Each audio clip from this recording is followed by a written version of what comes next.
Hello friends, how are you? Welcome to Tripanasi Center. Let's see what is our topic today. Immunity. What do you mean to immunity? Immunity is the bodily defined as the capacity of the body to recognize a material as a foreign to itself and neutralize, estimate of metabolism then with the without injury to be organ tissue. That is called to the immunity. Immunity is simply language. The immunobiology is the study of organization and functioning of the immune system. The immune system provides the immunity protection against the disease. There is a most important here are definitions on the protection against disease is the immunity. Here the one fact is a Jenner, the father of immunology. Jenner is called to the father of immunology, Edward Jenner. There is a complete name is Edward Jenner is a 1749 to 1823.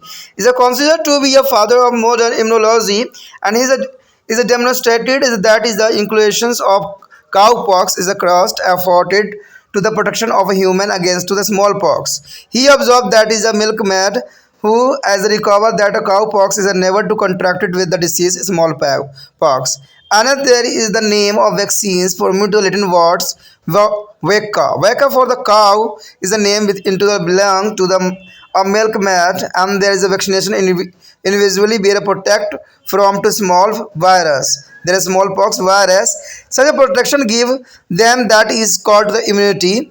To a smallpox is a other genus neither now to the actually causing agent of the disease nor a actually mechanism of protection. That is a Jenner is a father of immunology. He is discovered from the 1749 to 1823. Here is the concept of self and the non-self. There is the most important here. The basis of the above mentioned the protection was the ability of immunosystems of man is a milkmaid and the vaccination individual to distinct it or between to self. There is a organ tissue and non-self is a component of the outsider.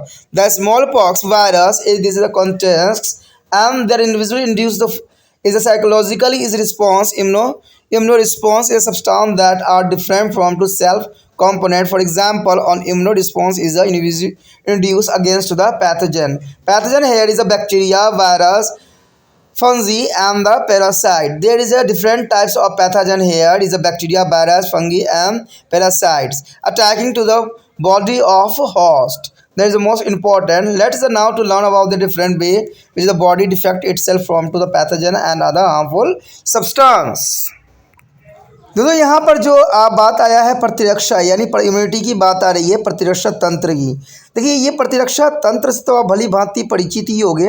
कहते हैं प्रतिरक्षा के व्यापक रूप से इस प्रकार परिभाषित किया जा सकता है कि शरीर की वह क्षमता जिसके द्वारा शरीर बाहरी पदार्थों को पहचानने और अपने उत्कों की क्षति पहुंचाकर या बिना क्षति पहुंचाकर बाहरी पदार्थ को निष्पादित निष्कर्षित और उपचयित कर देते हैं। तो बात तो इतना इंपॉर्टेंट है, अब समझ में आ गया होगा कि इम्यूनिटी का मतलब यही होता है कि कोई बाहरी पदार्थ हम पे अटैक करता है तो हमारे शरीर के जो इम्यूनिटी होती है उसको वो बाहर ही रहने देती है, अंदर प्रवेश करने के लिए वो अपना बैरियर बना लेती है। तो इसी को इम्यूनिटी कहते हैं। अगर इम्यूनिटी रहता है तो आप कोई भी वायरस के रिगार्डिंग आपका प्रतिरक्षा तंत्र एक्टिव हो जाएगा और उसको आपके बॉडी में एंट्री नहीं करने देगा। अगर एंट्री हो भी गया तो उसको जो है हमारा इम्यून सिस्टम जो है उसको नष्ट तहस नहस कर देगा।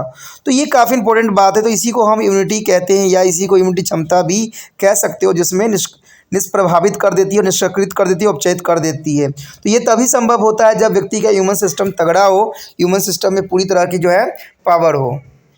अब यहाँ पर बात करें हम जो इम्यूनोबायोलॉजी की बात करते हैं यानी प्रतिरक्षा जैविक की बात करेंगे तो इसमें बात यही आती है कि जो प्रतिरक्षा जैविकों में प्रतिरक्षा तंत्र के संगठन का जो है कार्य प्रणाली का अध्ययन किया जाता है यानी किस प्रकार वो कार्य करता है, इस विषय में यहाँ पर चर्चा की जाती है।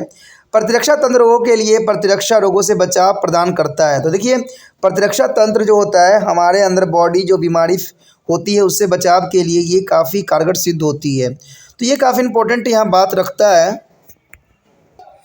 अगर हम बात करें जेनर की प्रतिरक्षा विज्ञान के जनक के रूप में, देखिए एडवर्ड जेनर जो थे काफ़ी जुझारू साइंटिस्ट थे, उन्होंने हर बात पे यहाँ पर अध्ययन करने की कोशिश किया। तो इसलिए इनको जो है प्रतिरक्षा तंत्र के जो है जनक के रूप में जाना जाता है यानी फादर ऑफ जो है इम्यूनिटी, इन्हीं को माना गया। क्योंकि एडवर्ड जेनर ने कहते हैं 1749 से लेकर 23 ईस्वी आधुनिक प्रतिरक्षा जैविक के जनक माने जाते हैं। उन्होंने बताया है कि जो है गौ चेचक की पपड़ी यानी क्रस्टेड की टीका लगाने यानी इनक्यूलेशन से मानव में जो है चेचक के विरुद्ध प्रतिरक्षा हो जाता है।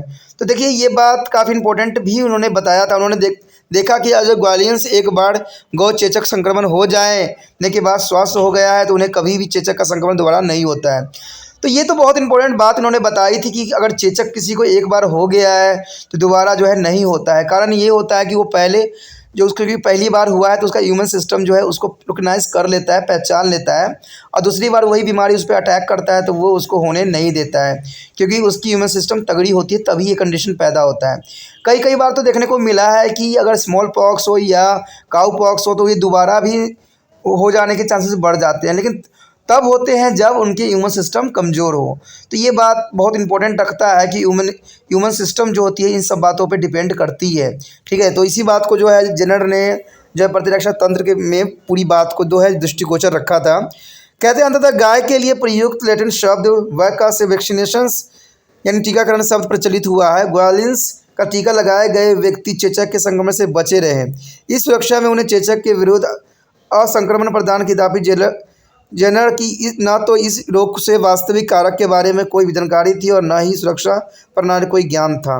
क्योंकि देखिए बेशकली हम जो है एडवर्ड जेनर को जो है इसका फादर मानते हैं, लेकिन फिर भी कहा जाए तो उस समय इन सब बातों की बहुत ही कम ज्ञान था, लेकिन फिर भी इन्होंने जो योगदान दिया वो काफ़ी सराहनीय थी और इसी योगदान की वजह से जो है आगे इतने बड़े खोज हो सकी। बात यहाँ पर आता है अपने और पराये की संकल्पना। देखिए अपने और पराये की संकल्पना बहुत इम्पोर्टेंट होता है। अपने होते हैं वो, ठीक है, जो आपके लिए अच्छे होते हैं, और जो पराये होते हैं जो आपको बहुत तरह के नुकसान पहुँचाते हैं। तो ये बात अपने और पराये की यहाँ पर आ जाती है। ऊपर बताई गई सुरक्षा का आधार था ग्वालिन का टीका लगाए गए व्यक्तियों में अपने स्वयं ऊतक और पराये जो बाहरी व्यक्तियों के संगठित यानी चेचक का वायरस के बीच भेद कर पाने की क्षमता। तो कहते हैं अगर अपना टिश्यू था तो अपने टिश्यू तो वो एक्सेप्ट कर सकते हैं, लेकिन बाहरी के द्वारा लगाया गया जो टिश्यू थे वो उसको संभालना बहुत ही मुश्किल बात आ गया था। कहते हैं एक व्यक्ति अपने से हटकर विभिन्न जो है पदार्थों के विरुद्ध एक शक्ति क्रियात्मक अनुक्रिया करते हैं। प्रतिरक्षा अनुक्रिया उदाहरण के तौर पर अगर रोगजनक यानी जो है जीवाणु, विषाणु, कवक और परजीवी जो कि पोषी पर आक्रमण करते हैं उनके विरुद्ध एक प्रतिरक्षा अनुक्रिया होती है। यानी अगर देखा जाए तो ये रोगजनक जैसे जीवाणु हो, विषाणु हो, कवक हो, परजीवी हो तो उसके प्रति जो है प्रतिरक्षा जो है अनुक्रिया बहुत काफ़ी अच्छा यहाँ पर संकल्पित रूप में कार्य करता है। आइए अब हम इस पर विभिन्न तरीकों के बारे में भी जानने की इनके द्वारा शरीर में रोगों एवं अन्य हानिकारक पदार्थों का स्वयं की रक्षा किस प्रकार करते हैं। तो देखते हैं इसमें क्या है आगे। There is the next topic is the defense mechanism in the body. There is the most important here. Defense mechanisms in the body. There are 4 defense mechanisms in our body. First is the immunity is a defense to the body from an infection. Second is a metabolic defense to be metabolized and is a dactophaxis from foreign chemical. And third is a stoppage of the bleeding is a hemostasis to prevent the blood loss. And fourth is the resistance to stress mainly through the release of hormones. There is the immunology. The defense is the most important defense mechanism. It's a provide to protection against the various infected agent as a virus, bacteria, fungi, parasites, and also against the develop of tumor. There is a defense mechanism of body is the most important for hair mechanisms.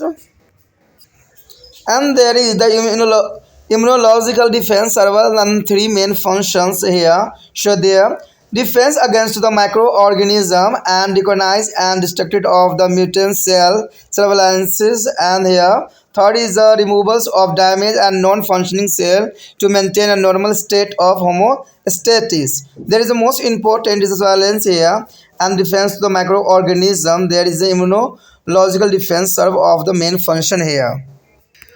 दोस्तों यहाँ पर अगर बात हम करें शरीर की प्रतिरक्षा प्रणाली की तो ये काफ़ी इम्पोर्टेंट है, क्योंकि हमारे शरीर के लिए जो है प्रतिरक्षा प्रणाली कई मायने में इम्पोर्टेंट रखता है और इम्पोर्टेंट है भी। कहते हैं हमारे शरीर में 4 प्रतिरक्षा प्रणाली होती है जो कि काफ़ी इम्पोर्टेंट होता है। पहला तो यही होता है कि शरीर के संक्रमण से बचने के लिए प्रतिरक्षा।